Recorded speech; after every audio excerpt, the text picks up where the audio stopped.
مبارک سے نور کی شعاعیں نکلتی.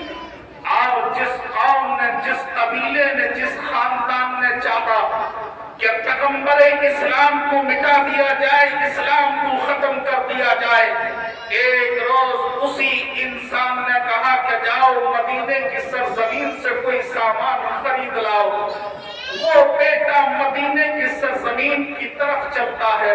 آپ کا اور میرا پیغمبر مدینے کی سرزمین اور مسجد نبوی, جس کا مقام یہ ہے کہ ایک وقت کی اگر نماز ادا کر لی جائے تو 50,000 نمازوں کا ثواب لکھ دیا جاتا ہے.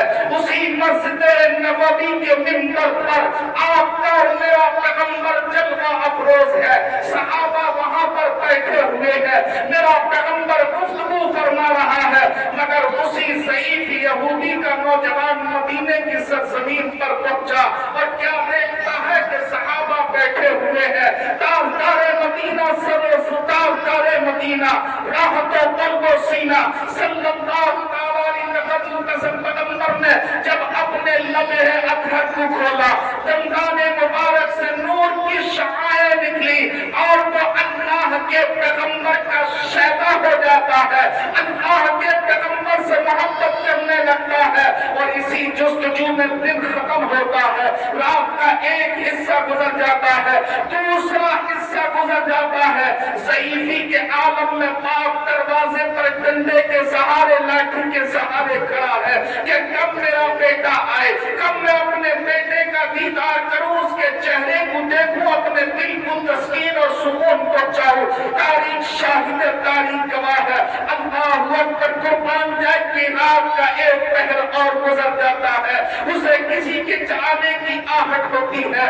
اس نے جب وہ قریب پہنچا تو باپ نے پوچھا, میرے لخت جگر نور نظر اتنا وقت کہاں گزار دیا؟ میں نے سامان لینے کے لیے بھیجا تھا مگر پھیلا خالی ہے, سامان کہاں ہے؟ تو بیٹے نے کہا تھا, باپ سامان تو لے کر آیا ہوں مگر جو یہ تو آنکھیں ان سے نہیں دیکھ سکتے بلکہ دل کی آنکھوں سے دیکھو.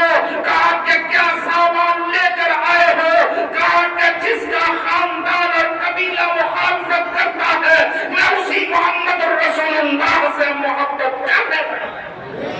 نعرہ تکبیر, نعرہ رسالت, علماء اہل سنت, نعرہ تکبیر. ہم اپنے پیغمبر کا کلمہ پڑھتے ہیں مگر شریعت مطہرہ کا قوم مسلم قتل کرتی ہوئی نظر آتی ہے.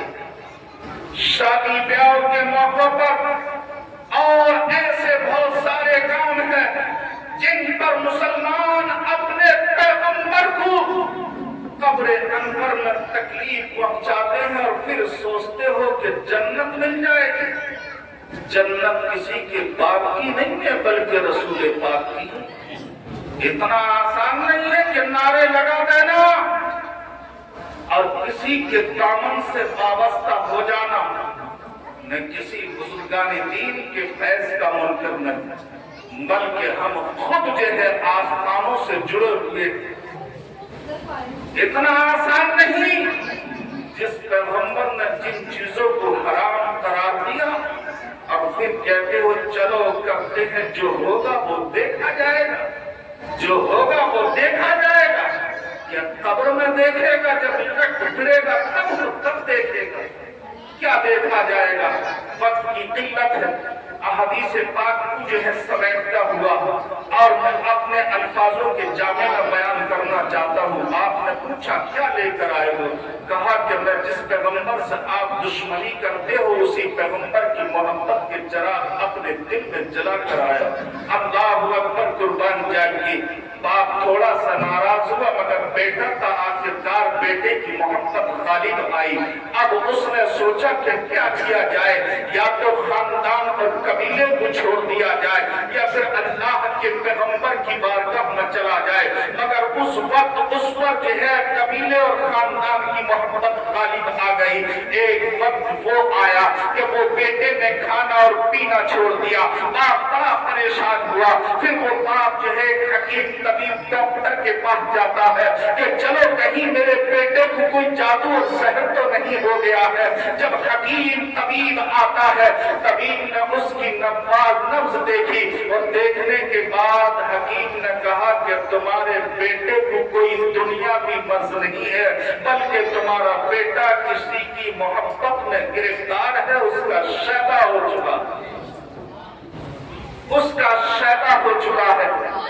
اب کہا کہ بیٹا کہ تیرا آخری وقت ہے، میری آخری یہ تمنا ہے کہ اگر تیری کوئی آرزو ہو تو تیرا باپ پوری کرنے کے لیے تیار ہے۔ باپ سے کہا کہ اگر میری آخری تمنا، میری آخری آرزو اگر آپ پوری کر دیں تو بس میری ایک ہی تمنا ہے کہ جس سے میں محبت کرتا ہوں، جس سے عشق کرتا ہوں، اس پیغمبر کے چہرے کا آخری بار دیدار ہو جائے، میری معراج ہو جائے۔ آپ نے تمام چیزوں کو دیکھتے ہوئے اپنی مشت کے پیچھے ڈالا اور اپنے کوچے سے مدینے کی سرزمین پر جاتا ہے، اور جانے کے بعد اللہ کے پیغمبر کی بارگاہ میں ہاتھ باندھ کر عرض کرتا ہے، اے اللہ کے پیغمبر، میں نے بھی آپ کی مخالفت کی اور آپ کے خاندان کی، میرے خاندان نے مخالفت کی ہے، مگر میں بیٹے کی محبت میں مجبور ہو چکا ہوں۔ میرا بیٹا آپ سے بے انتہا محبت کرتا ہے اور اس کی آخری خواہش یہ ہے کہ جب وہ دنیا سے جائے تو کسی اور کے چہرے کا دیدار نہ کرے، بلکہ آپ کے چہرے کا دیدار کر لے اور دنیا سے وہ چلا جائے۔ اللہ کے پیغمبر نے اس یہودی کا دل نہیں توڑا اور کہا کہ آؤ صدیق اکبر ہمارے ساتھ آؤ، عمر فاروق اعظم ہمارے ساتھ آؤ۔ صحابہ کی جماعت جاتی ہے۔ راوی لکھتے ہیں کہ وہ اتنا کمزور تھا، اتنی نکاحت تھی کہ وہ کھڑا نہیں ہو سکتا تھا، مگر یہودی باپ نے کہا کہ بیٹے سنو، دیکھو کون آیا ہے کہ جس کے ہاتھ میں اللہ بے نیاز نے تمام کائنات کے خزانوں کی کنجیاں عطا کرتی ہے، میں اس پیغمبر کو لے کر آیا ہوں۔ ایک دم کھڑا ہوتا ہے اور ہاتھ جوڑ کر عرض کرتا ہے، یا حبیبی یا رسول اللہ، میرے ماں باپ آپ پر قربان ہو جائے۔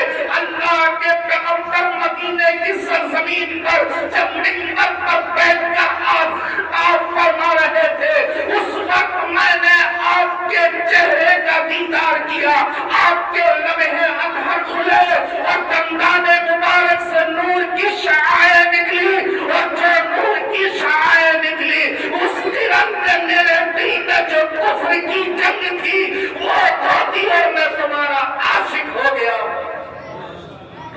آپ کا کلمہ پڑھ لیا جائے، آپ کے دین میں داخل ہو جائے تو کیا ملے گا؟ تو اس یہودی باپ نے کہا تھا کہ آسمان تھک سکتا ہے، زمین اپنی جگہ سے الگ ہو سکتی ہے، اگر تو نے محمد کا کلمہ پڑھ لیا تو اللہ پاک بے نیاز اس محمد کے صدقے میں تجھے جنت عطا فرما دے گا۔ کلمہ پڑھنا تیرا کام ہے، اور میرے پیغمبر نے ارشاد فرمایا جنت دلانا میرا کام۔